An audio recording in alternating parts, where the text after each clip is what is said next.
Hello everyone, this is the story of the Elves and the Shoemaker. I'm going to read you the blurb which is on the back, and it tells you a little bit about this story. Stan and Jan are the shoemakers by day, dancers by night, but when they run out of money it seems their dancing days are over. Then one morning they find the most magnificent pair of shoes. But who has made them and why? This is a little bit different version to the Elves and the Shoemaker, and I hope you enjoy it. In an old and shabby shoe shop there lived a cobbler, Stan, and his wife Jan. Though they were poor, they were very happy, and they loved to make shoes.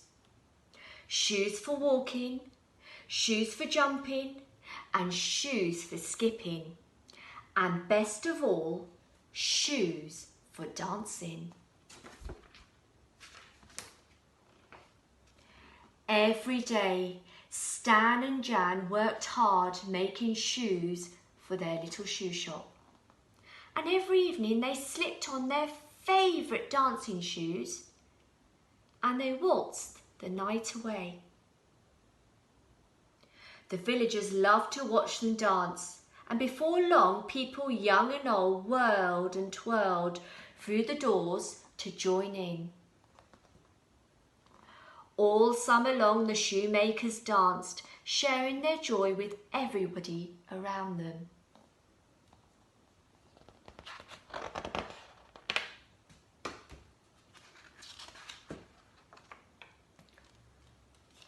But soon the bitter winter came, and as the weeks passed, fewer and fewer customers stepped to buy shoes.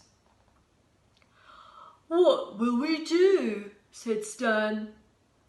"Soon we'll have no money left and no more firewood."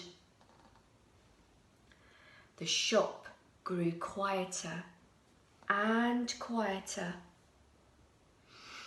That night, Stan and Jan huddled by the tiny fire. Their fingers were too cold to sew, and their feet were frozen, and they couldn't dance. Let's go to bed," Joe chattered. "Perhaps we'll think of something in the morning."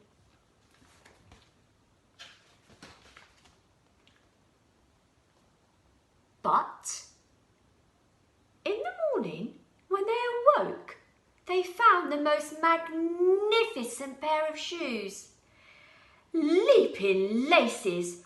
Who made these?" marvelled Stan.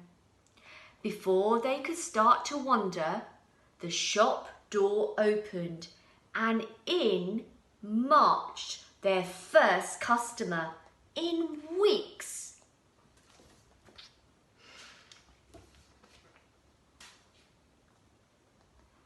"Good day," said the customer. "My name is Sir Flumby. I spied these splendid shoes in the window and I simply must have them." The shoes fitted perfectly. So Sir Fumbly paid Stan a handful of gold pieces and skipped away merrily into his new shoes. Delighted, Stan went to the market to buy some supper and some firewood.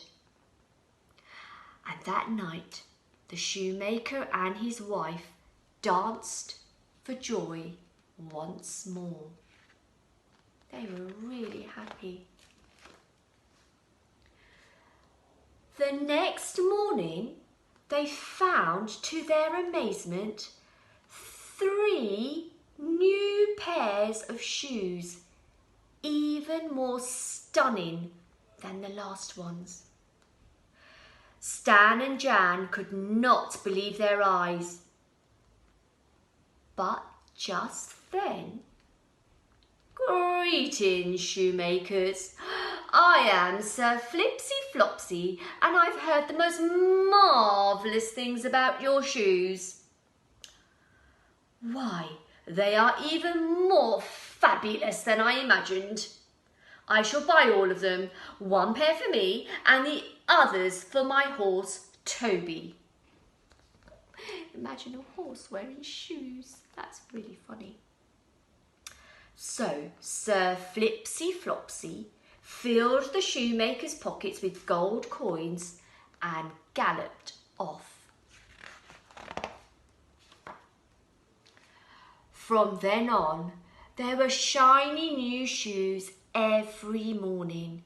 Soon the shop was warm and cosy and bustling with customers every day. One day Jan said, "We still don't know who has been helping us. I wish we could thank them."